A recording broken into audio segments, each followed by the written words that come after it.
우리는 모두 살아가면서 크고 작은 상처를 주고받으며 살아갑니다. 때로는 의도치 않게, 때로는 피할 수 없는 상황 속에서 상대방에게 아픔을 주기도 하고 또 자신도 깊은 상처를 받게 되죠. 특히 가족이나 친구 혹은 가까운 사람들과의 관계에서 생기는 갈등은 우리의 마음에 더 큰 흔적을 남기곤 합니다. 갈등의 이유는 다양하지만 종종 우리가 의도한 바가 아니었다는 점에서 더욱 난감하게 다가오기도 합니다.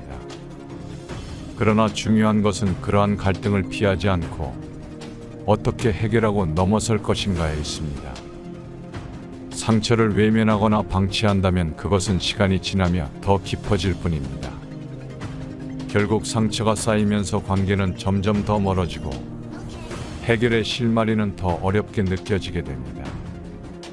특히 가족 간의 갈등은 그 자체로 복잡합니다. 가족은 서로 가장 가까운 사이지만 동시에 우리의 약한 면과 감정이 가장 쉽게 드러나는 공간이기도 합니다. 그렇기에 가족 간의 상처는 다른 관계에서보다 더 아프게 다가오며 때로는 그 해결이 막막하게 느껴질 수 있습니다. 가까운 사람일수록 마음을 터놓기가 어렵고 갈등이 반복되면 상처가 깊어져 화해의 첫걸음을 떼는 것이 더 힘들어지죠. 그렇다면 이런 상처를 치유하고 관계를 회복하기 위해 우리는 무엇을 할 수 있을까요? 그 첫 단계는 바로 용서입니다. 용서는 단순히 상대방의 잘못을 눈감아 주거나 잊어버리는 것이 아닙니다. 그것은 내 안에서 묶여있는 감정을 풀어내고 얽혀있는 관계의 매듭을 차근차근 풀어나가는 과정입니다. 용서를 통해 우리는 상대방뿐만 아니라 스스로도 자유로워질 수 있습니다. 또한 용서는 다른 사람을 위한 것이 아니라 결국 내 안의 평화를 위해 반드시 필요한 과정이라는 것을 깨닫게 됩니다. 물론 용서는 쉽지 않은 과정입니다. 때로는 상대방이 진심으로 사과하지 않거나 용서를 받을 준비가 되어 있지 않은 경우도 있습니다. 그럴 때 우리는 어떻게 해야 할까요? 용서는 그 자체로 고귀한 선택이며 우리 자신에게도 치유의 기회를 제공합니다. 오늘 우리가 이야기할 용서와 화해는 단순히 도덕적인 의무나 사회적인 규범에 그치지 않습니다. 이 두 가지는 우리의 관계를 회복시키는 중요한 열쇠이며 내면의 평화를 이루는 강력한 도구입니다. 특히 종교적 가르침에서 용서와 화해는 각기 다른 형태로 나타나지만 모두 공통적으로 중요한 메시지를 담고 있습니다. 세계의 다양한 종교들은 용서를 단순한 행동이나 의무로만 보지 않고 인간의 영혼을 성숙하게 하고 관계를 새롭게 할 수 있는 깊은 의미를 부여합니다. 이러한 가르침은 우리가 갈등을 해결하고 평화를 이루는데 실질적인 도움을 줄 수 있습니다. 가족 간의 갈등이나 가까운 사람과의 문제로 인해 상처받은 마음은 쉽게 사라지지 않습니다. 감정은 오래도록 남아 우리를 짓누르며 관계를 회복하는 데 걸림돌이 되곤 합니다. 그 상처가 치유되지 않으면 우리는 화해를 원하면서도 그 방법을 알지 못해 더 큰 갈등으로 이어지는 악순환에 빠지게 됩니다. 이러한 상황에서 용서의 마음은 단순히 상대방의 잘못을 묵인하는 것을 넘어 자신의 마음을 다스리고 진정한 화해를 이루는 첫걸음이 됩니다. 그러나 용서는 무엇일까요? 용서를 한다는 것은 단순히 있는 것일까요? 아니면 그 이상의 의미를 담고 있는 것일까요? 또한 용서를 통해 우리는 진정한 화해를 이룰 수 있을까요? 오늘은 이러한 질문들을 바탕으로 용서와 화해의 의미를 깊이 탐구해 보고자 합니다.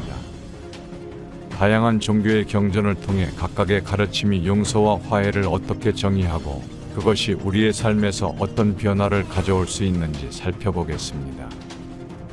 종교마다 용서에 대한 접근 방식은 다를 수 있지만 모두가 공통적으로 우리에게 전하는 중요한 메시지가 있습니다.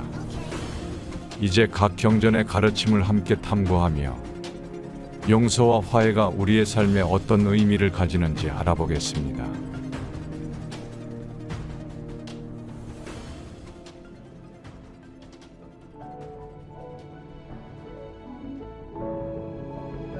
군자는 자기의 잘못을 스스로 고백하고 남의 잘못을 용서하는 법을 안다.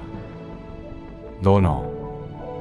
유교에서 군자란 도덕적 성숙을 이룬 사람, 즉 타인과의 관계에서 조화를 이루고 올바른 행동을 실천하는 사람을 의미합니다. 이 구절에서 군자는 자신의 잘못을 되돌아보고 이를 고백하는 것과 동시에 남의 잘못을 용서하는 태도를 가져야 한다고 가르칩니다. 이는 곧 자기 반성과 용서가 긴밀하게 연결되어 있음을 보여줍니다. 갈등이 발생하면 대부분 우리는 본능적으로 상대방의 잘못만을 비난하거나 자신의 실수를 숨기려고 합니다. 하지만 이 구절은 우리가 먼저 자신의 잘못을 돌아보고 인정하는 태도를 가져야 한다고 말합니다.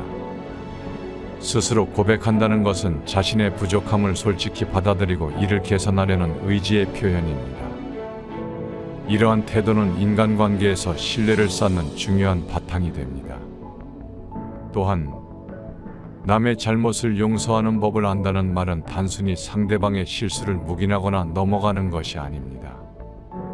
이는 상대의 실수를 이해하고 그 실수를 이유로 관계를 단절하지 않겠다는 의지를 보여줍니다.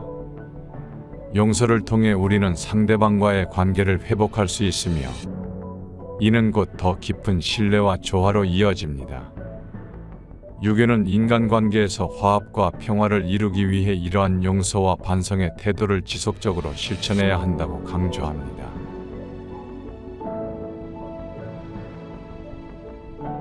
최고의 선은 물처럼 흐르고 물은 모든 것을 품고 있으며 아무것도 반박하지 않는다. 도덕경. 도덕경에서 물은 자연스럽고 겸손하며 부드러운 동시에 강력한 존재로 비유됩니다. 물은 가장 낮은 곳으로 흐르며 모든 것을 포용하지만 결코 자신을 내세우거나 다른 것과 다투지 않습니다.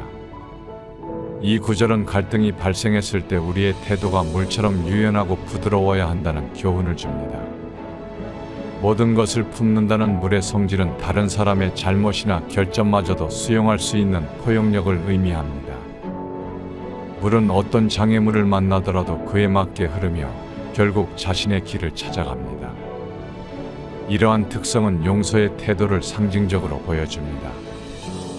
누군가와의 갈등에서 우리가 상대를 이해하고 받아들이는 마음을 가진다면 그 갈등은 자연스럽게 해소될 수 있습니다. 또한 아무것도 반박하지 않는다는 물의 태도는 우리의 자존심이나 고집을 내려놓으라는 메시지를 담고 있습니다.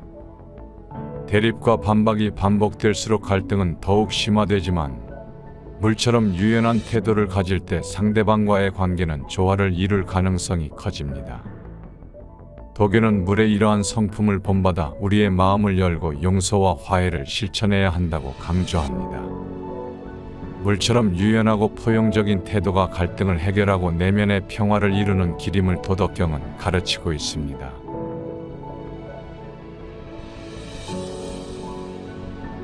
자신을 용서할 수 있는 자는 타인도 용서할 수 있다. 법구경. 불교에서 용서는 내면의 해방과 깊이 연결되어 있습니다. 이 구절은 우리가 자신을 용서해야만 타인을 진정으로 용서할 수 있다는 점을 강조합니다. 자신을 용서한다는 것은 자신의 과오와 실수, 부족함을 있는 그대로 받아들이고 그로 인해 스스로를 괴롭히지 않는 것을 의미합니다. 우리는 종종 자신의 잘못에 집착하거나 과거의 실수에 대한 죄책감으로 괴로워합니다. 하지만 이러한 집착은 스스로를 더욱 고립시키며 내면의 평화를 방해합니다. 불교는 이러한 집착에서 벗어나 자신을 용서하는 것이야말로 내면의 자유와 평화를 얻는 첫 번째 단계라고 말합니다. 자신을 용서한 사람은 타인의 잘못에도 관대해질 수 있습니다.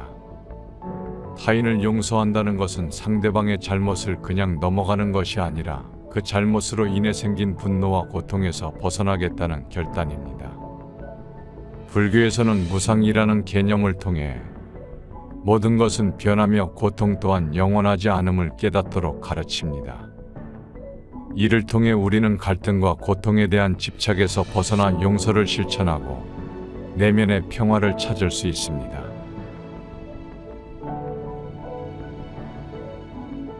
자비로운 마음은 신의 마음이다. 리그베다. 힌두교에서 자비는 신성함의 가장 중요한 속성 중 하나로 여겨집니다. 이 구절은 자비로운 마음을 가지는 것이 신의 마음을 닮아가는 길임을 가르칩니다.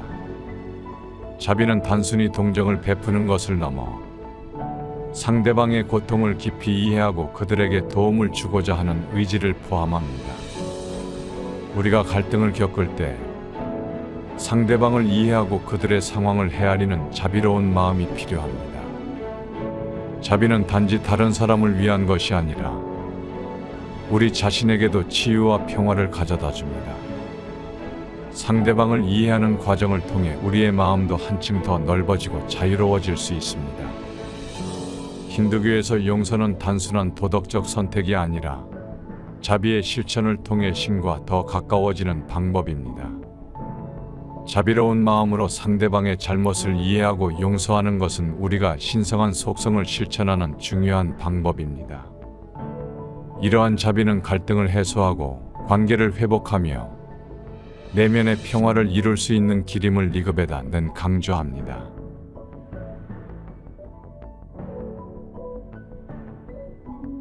당신이 받은 상처는 당신의 선택이지만 용서는 당신의 능력에 달려 있다. 탈무드. 유대교에서는 용서를 중요한 덕목으로 여기며 이는 단순히 다른 사람의 잘못을 받아들이는 행위가 아닙니다. 용서는 선택과 능력을 포함한 복합적인 과정으로 이해됩니다.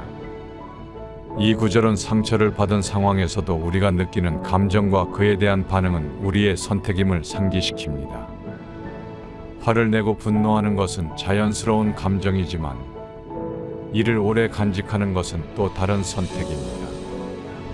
용서를 선택한다는 것은 우리에게 상처를 준 사람을 이해하려는 의지에서 출발합니다.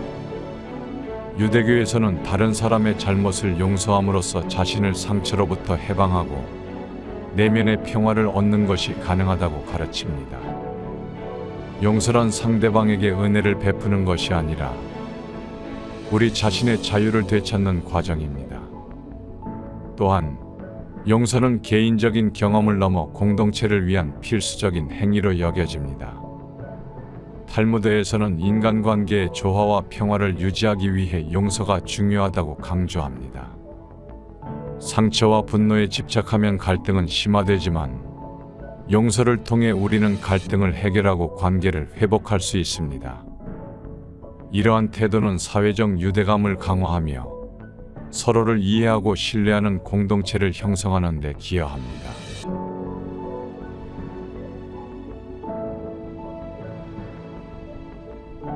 참된 용서는 위대한 신의 성품이다. 쿠란. 이슬람교에서 용서는 신의 핵심적인 속성으로 여겨집니다. 알라는 가프르와 라힘으로 불리며 이는 인간에게도 이러한 자비와 용서를 본받으라고 가르칩니다. 쿠란에서는 인간이 서로를 용서할 때 그것은 곧 신의 성품을 따르는 행위라고 말합니다. 용서는 단순히 인간 관계에서의 덕목이 아니라 신과의 관계를 회복하는 중요한 실천입니다. 쿠란은 우리가 용서받기를 원한다면 먼저 다른 사람을 용서하라고 권고합니다. 신은 우리의 잘못을 이해하고 용서하시며 그 용서를 통해 우리는 새로운 기회를 얻게 됩니다. 이러한 신의 자비를 경험한 사람은 자연스럽게 다른 사람에게도 자비와 용서를 베풀 수 있습니다. 또한 이슬람에서 용서는 개인적인 구원과도 깊이 연결되어 있습니다. 분노와 원하는 영혼을 무겁게 만들고 신과의 연결을 약화시킬 수 있습니다. 하지만 용서를 실천하면 우리는 내면의 평화를 얻고 신과의 관계를 강화할 수 있습니다. 알라의 자비를 본받아 서로를 용서하는 것은 인간 존재의 높은 덕목으로 여겨집니다. 이를 통해 인간은 신성에 가까워지고 자신과 타인을 위한 더 나은 세상을 만들어갈 수 있습니다.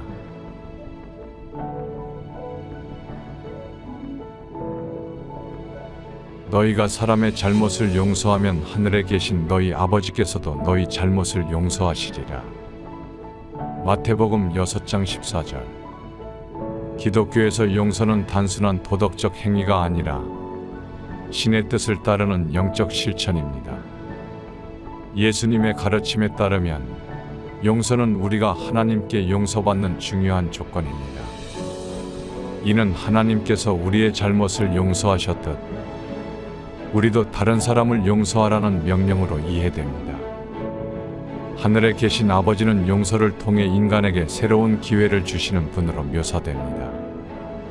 인간은 완전하지 않기에 실수를 하며 이러한 실수를 통해 성장합니다. 기독교는 우리가 다른 사람의 잘못을 용서함으로써 하나님과의 관계를 회복하고 내면의 평화를 찾을 수 있음을 가르칩니다. 또한 용서는 관계를 재건하는 열쇠입니다. 누군가를 용서한다는 것은 그들의 행동을 단순히 잊는 것이 아니라 그들과의 관계를 다시 시작할 기회를 주는 것입니다. 용서는 상처를 치유하고 새로운 시작을 가능하게 하는 강력한 도구입니다. 기독교에서 용서는 단순히 개인의 평화를 위한 행위가 아니라 하나님과의 깊은 연결을 이루기 위한 중요한 길입니다. 이를 통해 인간은 자신의 죄를 용서받고 하나님의 사랑과 은혜를 경험하며 그 은혜를 다른 사람과 나눌 수 있습니다. 이는 궁극적으로 인간과 신, 인간과 인간 간의 조화를 이루는 데 기여합니다.